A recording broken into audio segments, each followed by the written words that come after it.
तो प्रियो, आप सबको जय मसीह की।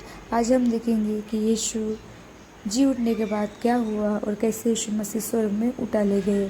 तो आज हम देखेंगे। तो चलो शुरू करते हैं। जिस दिन परमेश्वर ने यीशु को मृतकों में से जीवित किया था, उसके 2 चेले पास के गांव में जा रहे थे। चलते हुए वे यीशु के साथ जो हुआ था उसके बारे में बात कर रहे थे। उनको आशा थी कि वह मसीह था, परंतु तब भी वह मार डाला गया था। अब वे स्त्रियां कह रही थी कि वह फिर से जीवित हो गया है। वे नहीं जानते थे कि किस बात पर विश्वास करना है। यीशु ने उसके पास आकर उनके साथ चलना आरंभ किया, परंतु वे उसे पहचान नहीं पाए। उसने पूछा कि वे किस बारे में बात कर रहे थे। उन्होंने उसे पिछले दिनों में यीशु के साथ हुई सारी घटना के बारे में बताया। उन्होंने सोचा कि वे किसी परदेसी से बात कर रहे थे जो नहीं जानता था कि यरूशलेम में क्या हुआ था। तब यीशु ने उनको समझाया कि परमेश्वर का वचन मसीह के बारे में क्या कहता है। बहुत पहले भविष्यवक्ताओं ने कहा था कि बुरे लोग मसीह को पीड़ित करेंगे और मार डालेंगे, परंतु भविष्यवक्ताओं ने यह भी कहा था कि बुरे लोग मसीह को पीड़ित करेंगे और मार डालेंगे, परंतु भविष्यवक्ताओं ने यह भी कहा था कि वह तीसरे दिन जी उठेगा।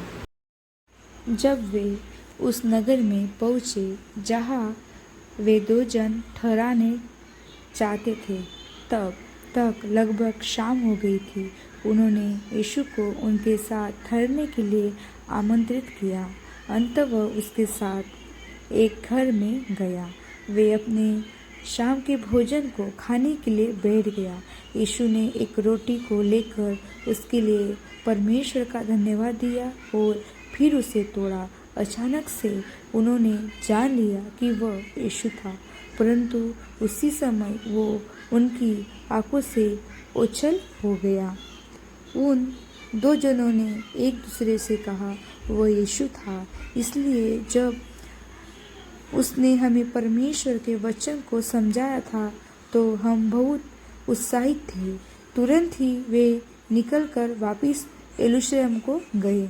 जब वे पहुँचे तो उन्होंने चेलों को बताया, यीशु जीवित है, हमने उसे देखा है।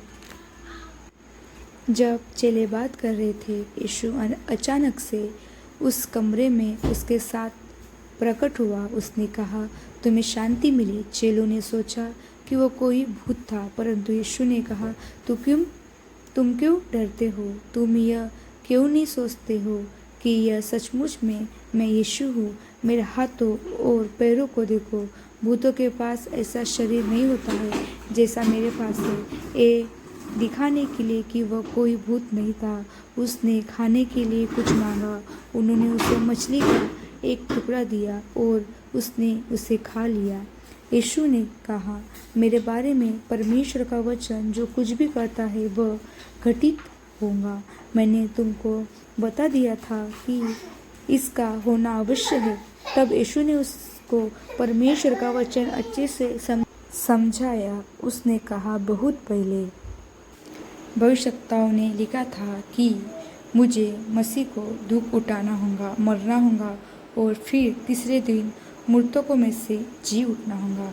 उस भविष्यवक्ताओं ने यह भी लिखा था कि मेरे चेले परमेश्वर के वचन की घोषणा करेंगे। वे हर एक को पश्चाताप करने के लिए बताएंगे। यदि वे ऐसा करते हैं तो परमेश्वर उनके पापों को क्षमा करेगा।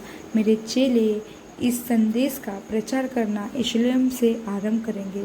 तब वे सब जगह सब जातियों में जाएंगे। तुम लोग मेरे हर एक बात और काम के गवाह हो, जो मैंने कहा और किया था, और उन सब के भी जो मेरे साथ हुआ। अगले 40 दिनों के दौरान यीशु अपने चेलों पर कई बार प्रकट हुआ। एक बार तो वो एक ही समय पर 500 से अधिक लोगों पर प्रकट हुआ। उसने अपने चेलों पर कई तरीकों से साबित किया कि वह जीवित था और उसने उसको परमेश्वर के राज्य के बारे में शिक्षा दी।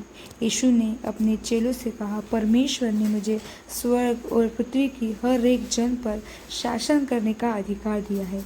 इसलिए जब मैं तुमसे कहता हूँ, जाकर सब जातियों के लोगों को चेले बनाओ, ऐसा करने के लिए तुमको उन्हें पिता, पुत्र और पवित्र आत्मा के नाम से बपतिस्मा देना है। जो कुछ भी मैंने तुमको आज्ञा दी है, उन सब बातों को मानना भी तुम्हें उनको सिखाना है। याद रखो, मैं हमेशा तुम्हारे साथ रहूँगा। यीशु के मरे हुए में से जी उठने के 40 दिनों के बाद उसने अपने चेलों से कहा, जब तक कि मेरा पिता तुम्हें सामर्थ्य नहीं देता है, तब तक यरूशलेम में ठहरे रहो। वह तुम पर पवित्र आत्मा भेजने के द्वारा ऐसा करेगा। तब यीशु स्वर्ग में चला गया और एक बादल ने उसे उसकी दृष्टि से छिपा लिया। स्वर्ग में यीशु सब चीज़ों पर शासन करने परमेश्वर की दाहिनी ओर बैठ गया है। तो ये कहानी इस प्रकार हमने देखी, यीशु मसीह को कैसे स्वर्ग में उठाते। प्रभु आप सबको ब्लेस करे। जय मसीह की।